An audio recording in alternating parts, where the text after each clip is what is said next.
Eu saúdo a todos nesta noite com a graça e a paz do Senhor. Meus irmãos, nós somos agradecidos a Deus pelo rico privilégio de estarmos aqui, com a rica oportunidade de falar um pouco sobre o chamado de Jeremias. A nossa oração é que Deus, de alguma maneira, fale, não só ao seu coração, mas ao meu também. Somos todos carentes da palavra de Deus vinda até nós.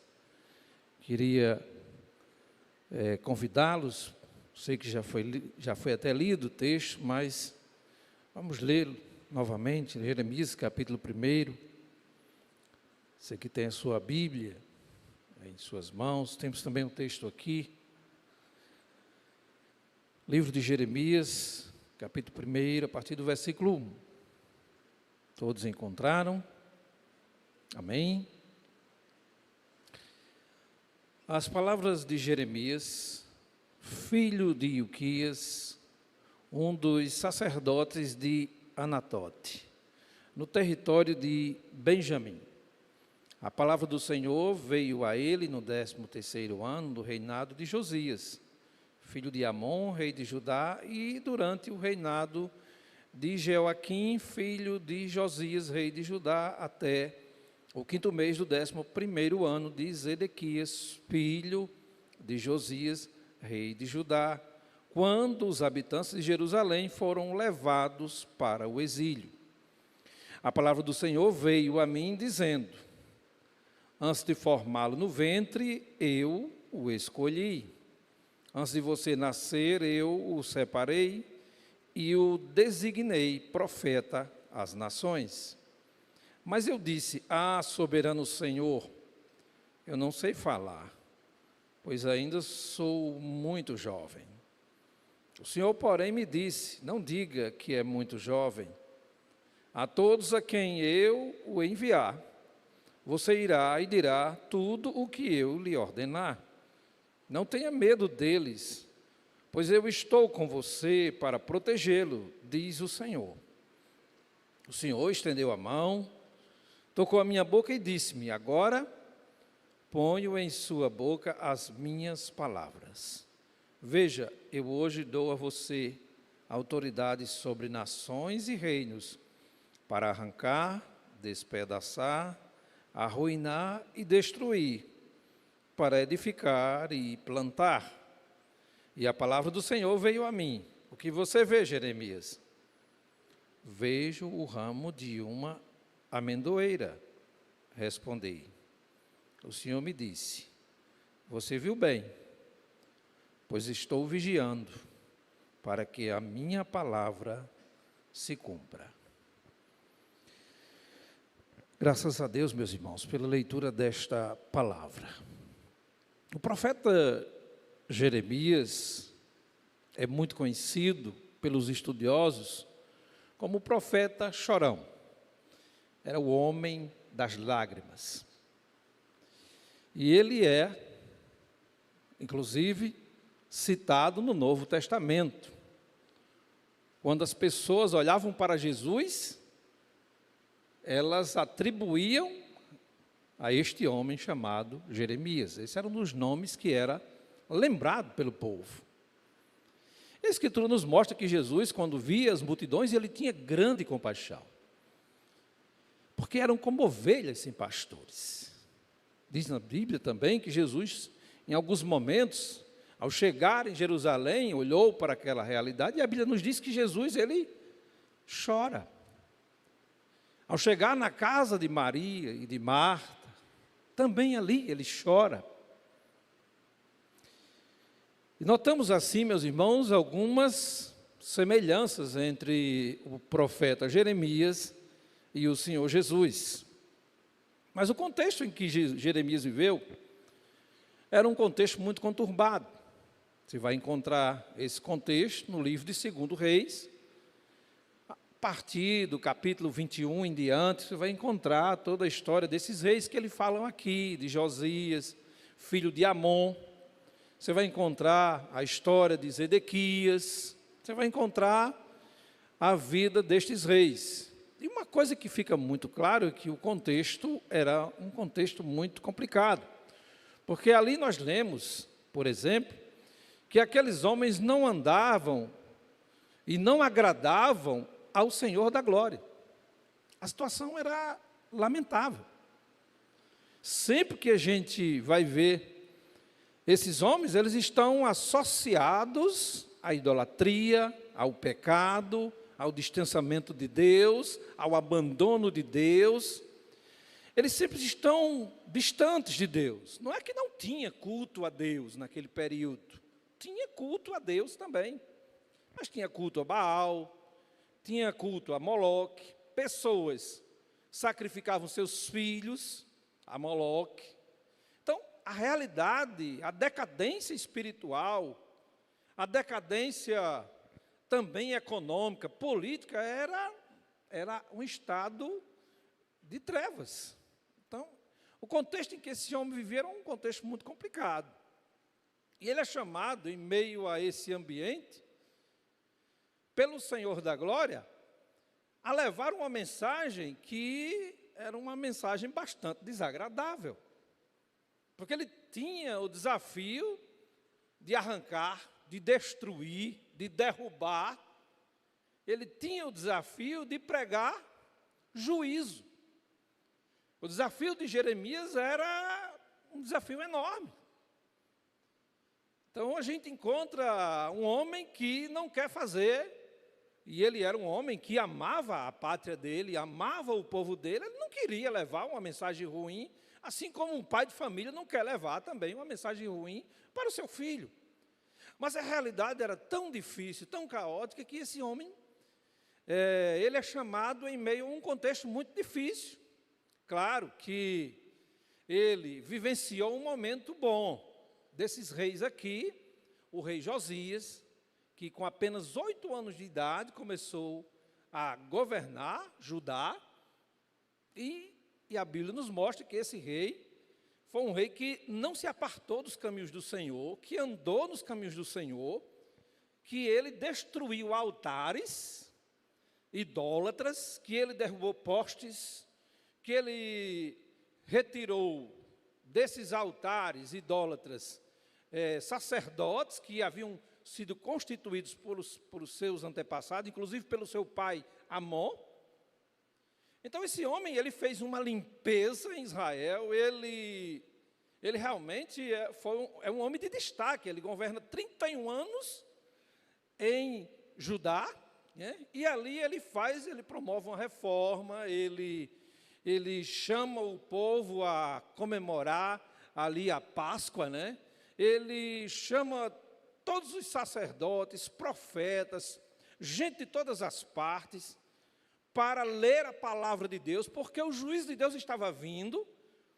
No contexto em que ele fala isso, que a gente vai ver isso, a gente percebe que o livro da lei foi achado, depois de vários anos ele governando, o livro é achado no templo, e é levado até ele, é lido acerca do juízo de Deus, e nesse contexto todo, ele rasga suas vestes, se humilha diante de Deus, procura consultar a Deus, e aí Deus diz que isso não se daria no seu tempo.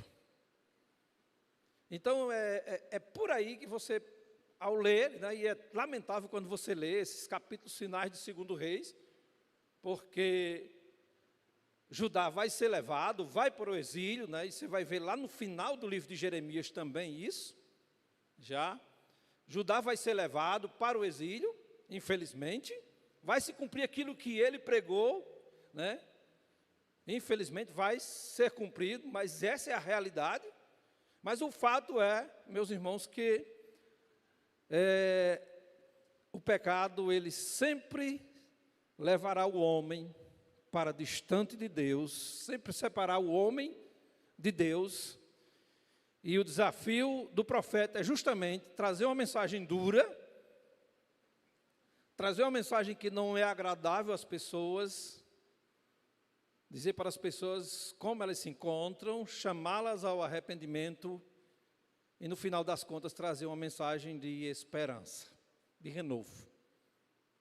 Então, esse é o contexto, essa é a realidade. Então, inicialmente, nós lemos, falei um pouco aqui desse contexto nos primeiros versículos, do versículo 1 ao 3. Agora eu vou falar um pouco, a partir do 4, acerca do chamado de Jeremias. A palavra do Senhor veio a mim dizendo: antes de formá-lo do ventre, eu o escolhi.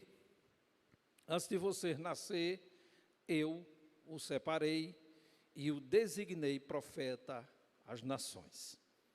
Então, meus irmãos, é bom que a gente deixe muito claro, né, aqui que o profeta Jeremias, ele não escolhe fazer missão. Ele não escolhe ser profeta.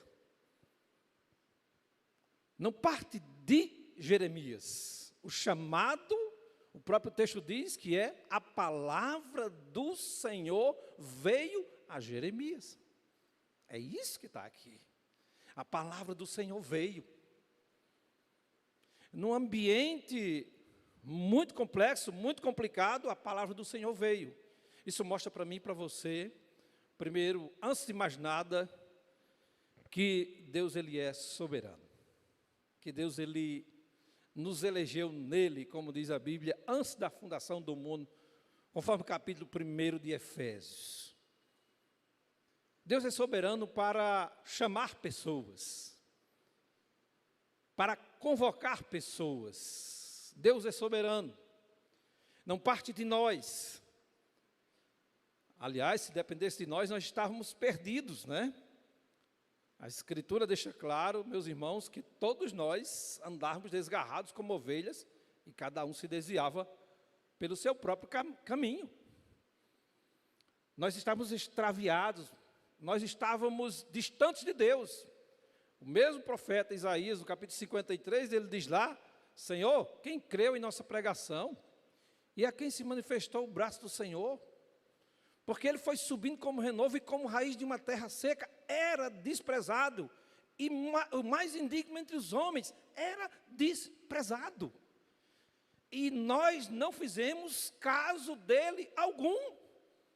Então, nenhum de nós, meus irmãos, busca a Deus de fato. Na realidade, todos nós viramos as costas para Deus. A Escritura diz: não há quem entenda, não há um justo sequer, não há quem busque a Deus, todos se extraviaram. Essa é a realidade nossa. É bom que a gente entenda esse grau de pecaminosidade em nós. Porque talvez ao perceber que você não é nada bom, talvez ao perceber que você não é nada legal, talvez ao perceber que você não presta para nada, pode ser que Deus, pela sua misericórdia, lhe chame, assim como Ele chamou vários outros que aqui estão, por sua misericórdia, e não por obras de justiça que houvessem em nós, mas por causa da sua misericórdia, Ele nos chama. E Ele chamar Jeremias, meus irmãos, essa palavra via Jeremias, antes mesmo dele formar ele no ventre.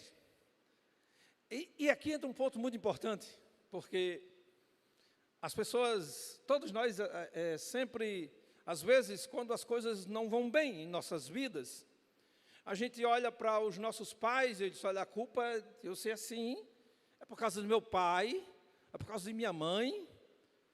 Às vezes a gente vem ao mundo por meio de um estupro, né? Pessoas não vêm ao mundo por meio de um estupro? Sim, elas vêm, é um modo terrível, não é? É uma maneira muito ruim de vir ao mundo? É, sim, é uma maneira muito terrível. Mas até essas pessoas que vêm ao mundo por meio de um estupro, elas foram feitas à imagem e semelhança de Deus. Deus trouxe elas ao mundo mesmo assim, usando, sim, um ser terrível, maligno, sim. Mas, meus irmãos, Deus não faz assim. Deus escolhe até as coisas loucas, né? Deus escolhe as coisas desprezíveis, né? Deus escolhe aquelas que não são para confundir as que são. É incrível como Deus ele tem essa capacidade, meus irmãos, de escolher quem não vale nada para valer alguma coisa. De escolher alguém que é desprezado para ser amado, querido por Ele na eternidade. É muito maravilhoso você saber que você não é uma aberração da natureza. Você é alguém que foi feito à imagem e semelhança de Jesus Cristo de Nazaré. Essa é a realidade. Por mais mal que você seja, por mais perverso que você seja, por mais que as coisas se encontrem na sua vida tão contrárias, por mais que haja tanta diversidade, tantos ventos contrários, tanta propaganda, tanta negatividade em meio ao ambiente do seu nascimento, do lugar onde você nasceu, da forma que você vê ao mundo, por mais que haja tudo isso, por mais que haja todas essas circunstâncias, é bom que você entenda, Deus lhe amou, antes mesmo de você vir ao mundo, Deus lhe amou na eternidade. É bom que você entenda. A Escritura diz que Ele nos amou, e com benignidade Ele nos atraiu. Não foste vós que me escolheste, Jesus Cristo disse, mas fui eu que escolhi a vós, para que vades e deis fruto, e o vosso fruto permaneça. Então, é muito maravilhoso. Eu poderia falar tantas outras coisas acerca dessa escolha divina. Eu poderia aqui falar de alguns textos, mas eu não vou me deter em muitos, mas olhe, por exemplo, no passado, quando você vai lá para o livro de Gênesis, você tem um caso lá de Judá e de Tamar. Judá e de Tamar. Quando você olha para Judá e Tamar, peraí, Judá e Tamar? Tamar casou com um filho de Judá.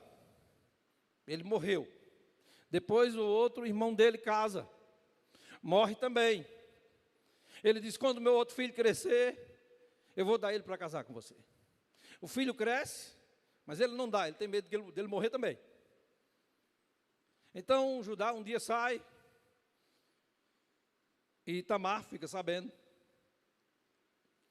Então ela se cobre e vai até ele, e ela tem uma relação com ele. Ele não sabe que é ela. Ele não sabe que é ela. Depois se descobre que aquela nora dele está grávida. Não sabe de quem. E aí no final das contas ela manda lá um cajado. Ela manda lá para ele. De quem é isso daí? Porque ele tinha deixado como garantia. Quando ele vê, aí ele diz, ela é mais justa do que eu. Nunca mais ele tocou nela. Mas aquela mulher vai ter um filho, cujo nome é Pérez. E depois, lá na frente, você vai ver uma mulher chamada Raabe, que é prostituta. E depois desse Pérez, você vai chegar até aquela mulher. Depois daquela mulher, você vai chegar a uma outra mulher, que é muito conhecida, né? Na Bíblia, né? Aquela mulher moabita, Ruth, né? Agora, se não me falha a memória. Então, ela tem um filho com Boaz. Boaz vai ser o pai, né, de uma pessoa que depois vai nascer o Jessé. De Jessé vem quem? Vem Davi. Aí de Davi, você vai lá para a genealogia de Davi, vem de lá para cá. Aí chega até a pessoa de quem? De Jesus Cristo de Nazaré. Ele é descendente de Jesus. Meus irmãos, Deus escolheu as coisas loucas, as que não são. Como Paulo dizia, reparai, meus irmãos, na vossa vocação, que não foram muitos de nobre nascimento que Deus chamou. Lá no capítulo 1 de Coríntios. Mas que coisa linda, meus irmãos. Deus escolhe sempre usar essas pessoas que a gente diz assim, não, isso aqui é terrível, isso daqui que aconteceu com fulano. Mas mais do que isso, meus irmãos, é o que Deus transforma, né, essas pessoas que não valem nada aos olhos de muita gente, em pessoas decentes, em pessoas crentes, em servos e servas de Deus, para servir para a honra, louvor e glória de Deus. Amém? Então, meus irmãos, essa é a primeira coisa. Mas o texto diz mais, que Deus separa e Deus designa profeta às nações. Interessante, meus irmãos, que Deus, Ele separa. Não é nós que separamos, é Deus que separa. A gente já falou um pouco disso daqui. E Deus designa o quê? As nações. Deus dá Jeremias para as nações. Deus dá Jeremias para as nações. E se você olhar, eu e você fomos dados também.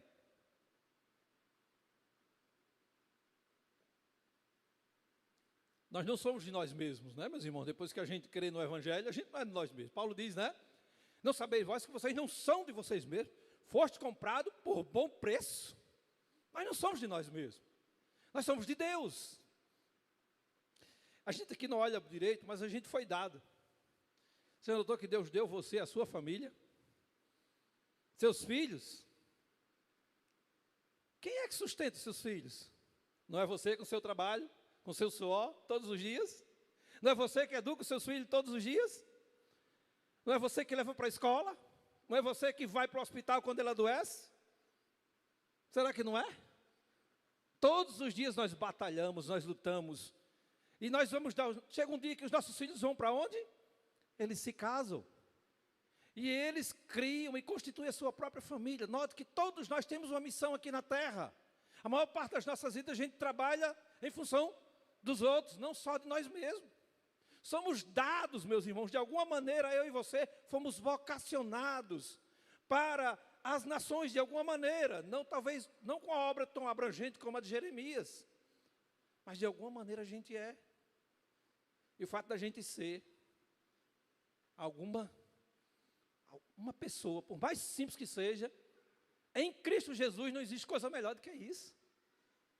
Você saber que Deus lhe deu para servir, que você tem uma vocação, tem um chamado da parte de Deus.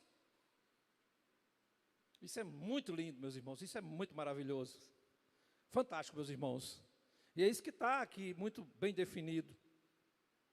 Mas eu disse, soberano Senhor, eu não sei falar, pois ainda sou muito jovem. O Senhor, porém, me disse, não diga que é muito jovem. A todos a quem eu enviar, você irá e dirá tudo o que eu lhe ordenar. Não tenha medo deles, pois eu estou com você para protegê-lo, diz o Senhor. Note, meus irmãos, que o chamado de Jeremias,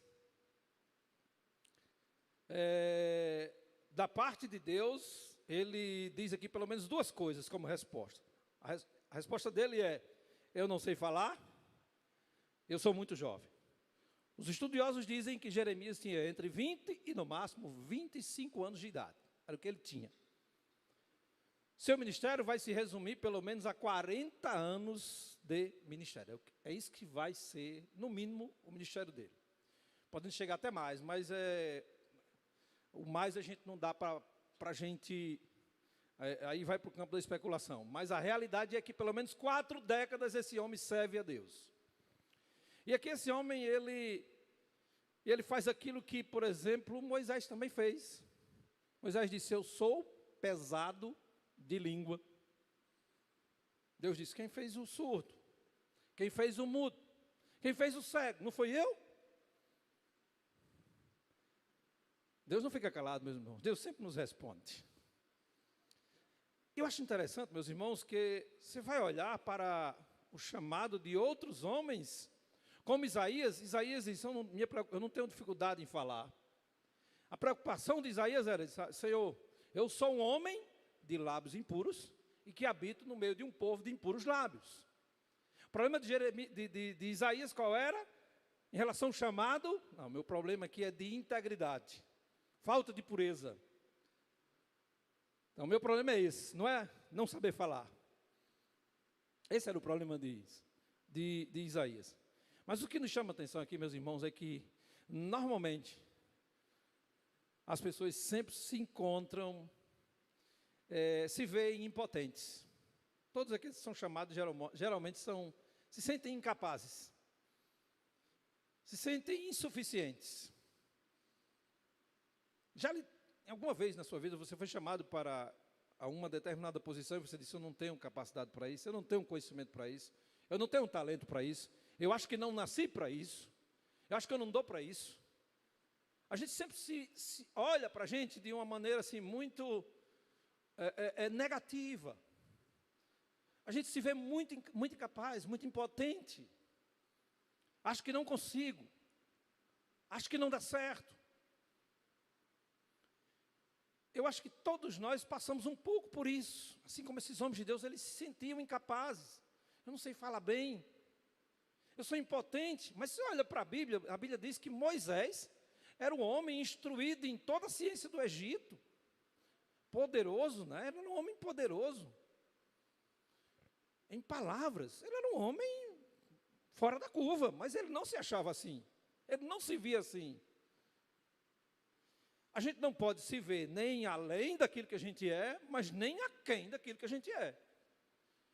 Então, eu vejo que o chamado de Deus, né, meus irmãos, deveria levar eu e você a refletir sobre o fato de que Deus usa pessoas que mesmo assim que dizem que são pequenas, são impotentes, que acreditam que não pode, que acreditam que, não, acho que não dá, isso não é para mim. Eu entendo que, meus irmãos, a gente faz mais para Deus quando a gente confia na suficiência de Deus. Porque se eu me vejo insuficiente, você concorda que Deus ele é suficiente?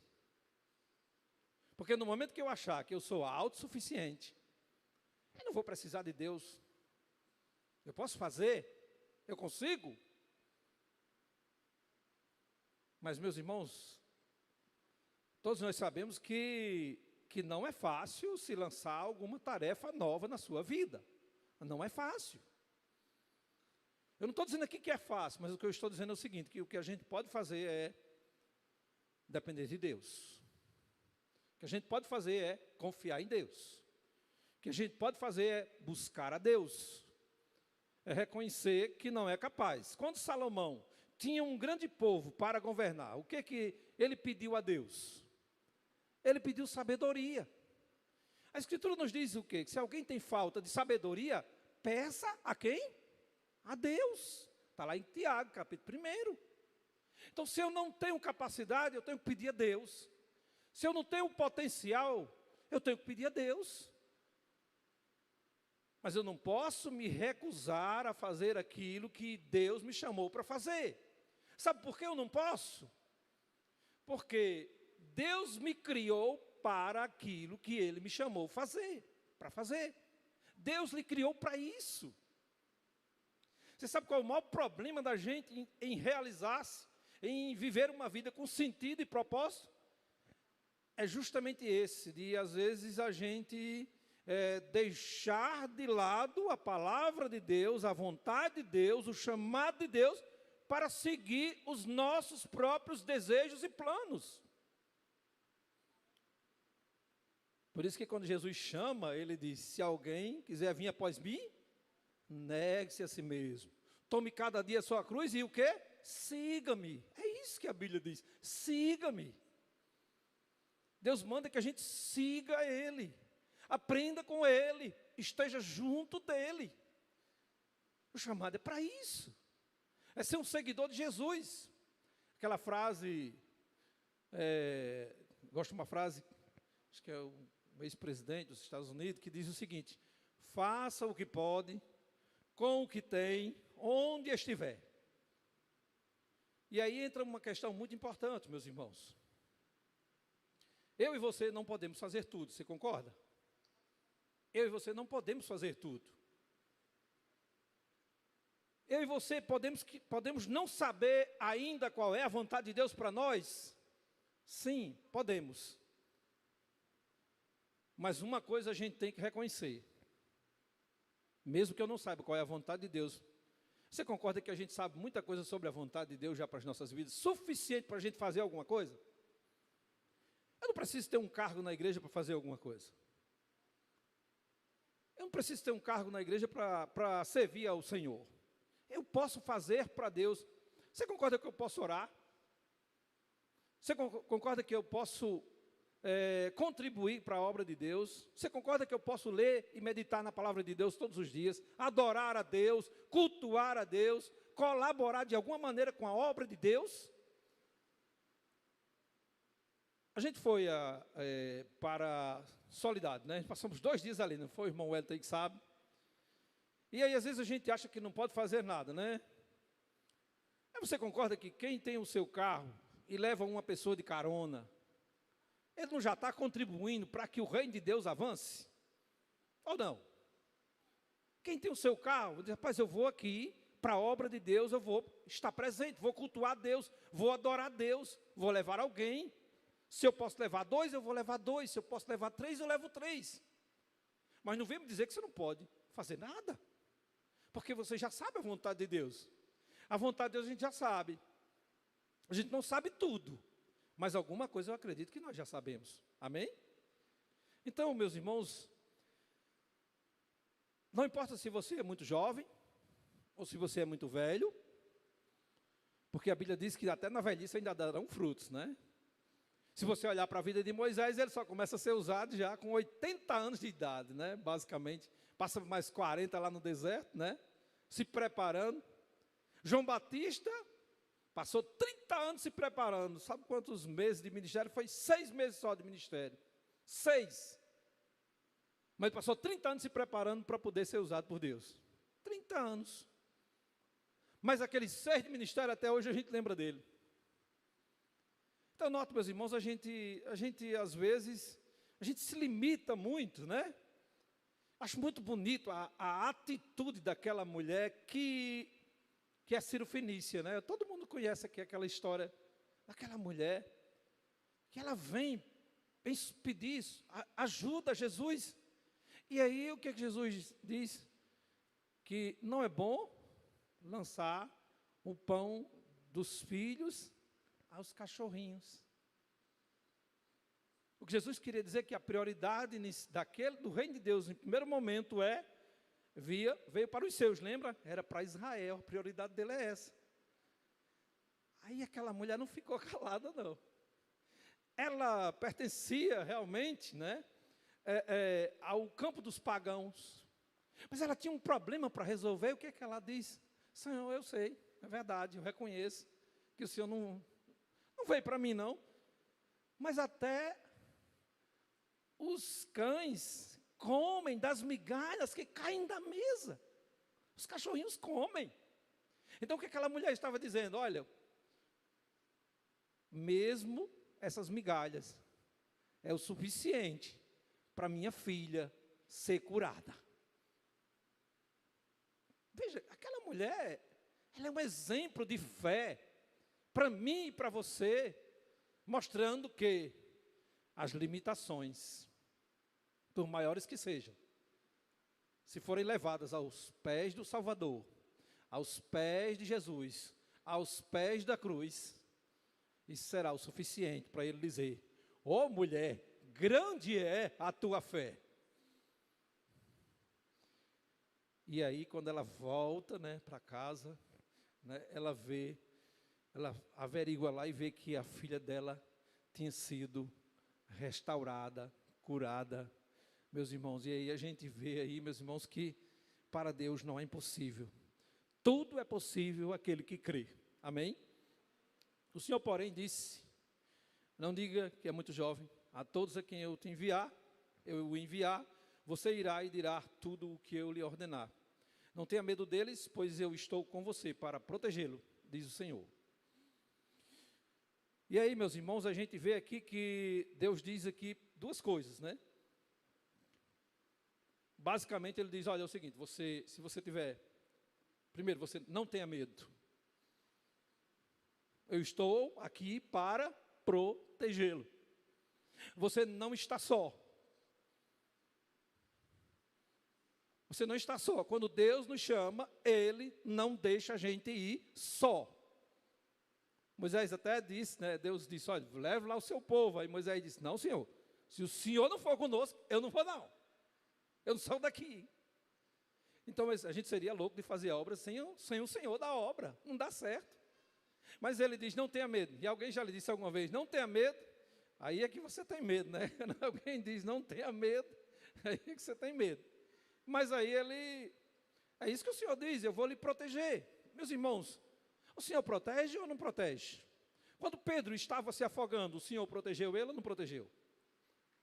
Quando Pedro estava na prisão, o Senhor protegeu ele ou não protegeu? Quando Daniel, Sadraque e Abednego, né? Sadraque, não era Daniel, ali não era. Os três, agora que eu não lembro, né? Sadraque, Mesaque e Abednego, né? Eles três ali, quando estavam lá na fornalha, o Senhor protegeu eles ou não? Então o Senhor protegeu Daniel também na cova dos leões, protegeu aqueles homens, protegeu Pedro, protegeu Paulo, né? Paulo foi apedrejado até a morte. Todo mundo disse, esse cara aí morreu, acabou-se. Pouco tempo Paulo se levanta. Deus protegeu todos esses homens. Será que ele também não pode nos proteger? Será que ele não poderia proteger Jeremias? Meus irmãos, a gente vai ver, ler o livro de Jeremias, e vai ver que Jeremias várias vezes passa por situações extremamente complicadas, mas o Senhor protegeu ele. Eu acho mais interessante que a proteção de Jeremias é tão grande, que quando vem aquele servo lá, do Nabucodonosor, que já tinham tomado todo o poder, ele chega para Jeremias e ele pergunta, você quer ir para onde? O Senhor já tinha tocado no coração do rei, você quer ir para onde? Escolhe aí, qual é o caminho que você quer? Todo mundo sabe que muitos ali foram mortos. Quando você lê aqui o livro de 2 Reis, no final, muitos sacerdotes foram mortos, conselheiros do rei foram mortos, mas Jeremias não. Para Jeremias não houve isso, porque o Senhor disse que iria protegê-lo. Mas a gente vai encerrar, faltam poucos minutos. O Senhor estendeu a mão, tocou a minha boca e disse-me, agora ponho em sua boca as minhas palavras. Veja, eu hoje dou a você autoridade sobre nações e reinos, para arrancar, despedaçar, arruinar e destruir, para edificar e plantar. E a palavra do Senhor veio a mim. O que você vê, Jeremias? Vejo o ramo de amendoeira, respondi. O Senhor me disse, você viu bem, pois eu estou vigiando para que a minha palavra se cumpra. Ele tinha dificuldade de falar, o que o Senhor faz? Coloca as palavras dele na boca dele. Ele tinha dificuldade de falar, Deus dá então autoridade para ele falar. Autoridade da parte de Deus. E a autoridade, todo mundo aqui sabe o que é. Quando Deus dá autoridade a uma pessoa, ela pode chegar e expulsar um demônio no nome de Jesus Cristo. Autoridade. Lembra daquele profeta que foi enviado por Deus, e aí o rei, ele estende a mão para mandar prender aquele profeta, que a Bíblia não diz o nome dele, né? E, meus irmãos, o que eu acho mais interessante, quando ele estende a mão, a Bíblia diz que a mão dele fica ali, durinha. Fica dura, ela não sai mais do lugar. E ela só sai do lugar, sabe quando? Quando o mesmo profeta ora por aquele rei, que não era bom coisa nenhuma, e a mão dele volta ao normal. Convida até ele para ir para sua casa. Isso é autoridade ou não é, meus irmãos? Isso é autoridade de Deus. E aqui Jeremias recebe a autoridade da parte de Deus sobre nações e reino. Para quê, meus irmãos? Para arrancar, despedaçar, arruinar e destruir, para edificar e plantar. Então note aqui que tem 4 palavrinhas aqui que não são nada agradáveis para as nações. Então ele está falando aqui, meus irmãos, que Jeremias tem poder, tem autoridade para pregar em nome de Deus. E aqui, ele está falando principalmente de juízo de Deus. Está falando claramente aqui que Deus vai trazer juízo. Deus não vai trazer somente juízo, é bom que a gente entenda, para ajudar. Deus vai trazer juízo também para outras nações. E aí, se você ler o livro, você vai ver lá mais adiante, existem vários momentos em que Jeremias, ele traz palavras contra as outras nações, até aquelas que atacaram o próprio Israel. E que lição fica para mim e para você, meus irmãos? Primeiro, O pecado nunca fica impune, meus irmãos. Aquilo que o homem semear, isso ele colherá. A Escritura diz que Deus é amor, meus irmãos, é verdade. Que Deus é bom, que Deus ele é misericordioso, que Deus é cheio de compaixão, que Ele é longânimo, que Ele é paciente, Ele suporta pacientemente os nossos pecados. Mas chega uma hora que Deus diz, basta, não dá mais. Se você ler o livro de Jeremias, você vai encontrar uma passagem lá em que Jeremias vai orar a Deus. E Deus diz, olha, não ore não, por esse povo não. Ainda que tivesse aqui Samuel, e ele disse até um outro lá, que eu não lembro agora, homens, né, grandes intercessores, ainda assim eu não iria escutá-los. Porque Deus já estava determinado a trazer juízo. No livro de 1 João, nós lemos lá que há pecados que é para a morte. Por esse não digo que ore. Então, há casos na Bíblia, meus irmãos, em que, quando Deus determina o juízo, né, Ele diz, olha, eu vou cumprir isso daqui. Isso vai acontecer. Eu vou derrubar, eu vou levar para o exílio, muitos vão morrer. E interessante observar que a pregação de Jeremias qual era? A mensagem de Jeremias era que eles deveriam se render a Nabucodonosor. A mensagem de Jeremias era essa. Vocês se rendam a Nabucodonosor e vocês vão viver. Mas o que é que eles fizeram? Eles desobedeceram a Deus. E aí, como eles desobedeceram a Deus, foram atrás do apoio do Egito, né? Não deu certo, e eles foram para o exílio. Agora, meus irmãos, pecar é uma coisa que todo mundo sabe que não é bom. Mas por que o homem peca? Por que o homem peca mesmo sabendo que é errado pecar? Por que a gente continua no erro, mesmo sabendo que lá na frente vai dar errado? Isso é insanidade. A gente tem que parar de pecar, tem que se arrepender dos nossos pecados. Temos que ir até o nosso pai e dizer, pai, pequei contra o céu e contra ti, e já não sou digno de ser chamado teu filho. Se um profeta vem até nós, não é qualquer coisa, é a palavra de Deus.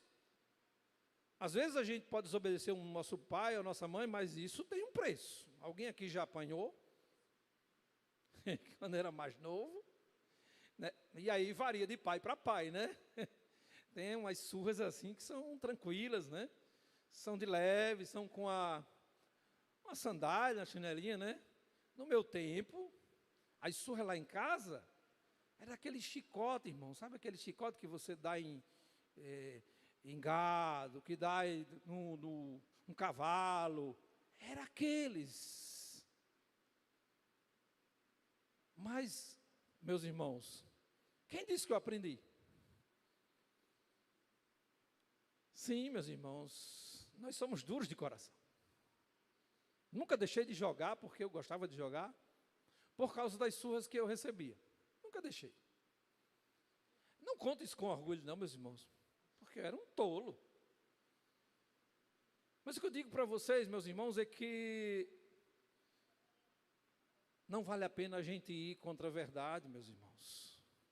Se a palavra de Deus ela é pregada, ela é falada, ela tem que ser obedecida. Não é qualquer palavra que nós estamos falando aqui. É a palavra de Deus, é um profeta de Deus, é um homem de Deus. A gente não pode desobedecer a palavra de Deus e achar que no final vai dar tudo certo.